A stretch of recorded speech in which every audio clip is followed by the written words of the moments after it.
জেলা জুড়ে চলছে তীব্র দাবদাহ। আর এই দাবদাহের মাঝে এবার পানীয় জলের দাবিতে পথ অবরোধ করলেন বড় থানার সিমটুনি গ্রামের বাসিন্দারা।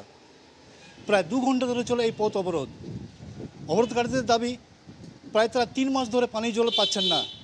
আর এই পানীয় জল না পাওয়ার দাবিতে তারা এই দীর্ঘক্ষণ এই পথ অবরোধ করেন। গ্রামবাসীরা জানান, গ্রামে রয়েছে একটি মাত্র টাইম কল, কিন্তু সেই টাইম কলে পড়ছে না নিয়মিত জল।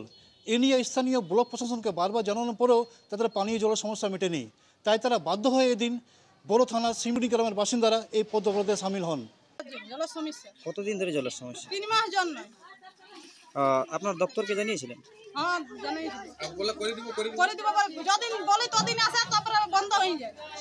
প্রতিদিন এমনি নদী থেকে গরম জল আনি খাইতে পারবে বলে, তো রোদ গরমে বাচ্চা আছে, এক গাড়ি জল হয় না। আমাদের এত বড় গাঁ, একটা কল নাই, একটা কুয়া নাই, একটা সোলার নাই, কিচ্ছু নাই।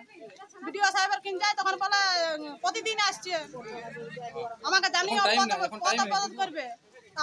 আপনাকে যদি প্রতিদিন যাই বলতে হয়, তাহলে এমনি লোকে কাজ নাই ঘরে। আপনি কি দেখছেন না সামনে वाला কতটা এখন আপনারা অবরোধ তুলে নিলেন, কতক্ষণ পরে তুললেন? 2 ঘন্টা পরে। 2 ঘন্টা পরে।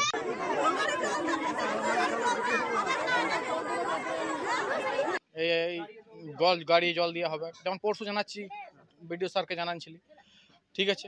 ডিবিডিও সাহেব গাড়ি পাঠায় নাই, একটু জল দিয়েছে, সেই জলে আমাদের কী হবে? টাইম কলে কোনো দিন দেয়, কোনো দিন বলে পাইপ ফাটিছে, কোনো দিন এই হয়েছে। 3 মাস টাইম কলে জল নেই।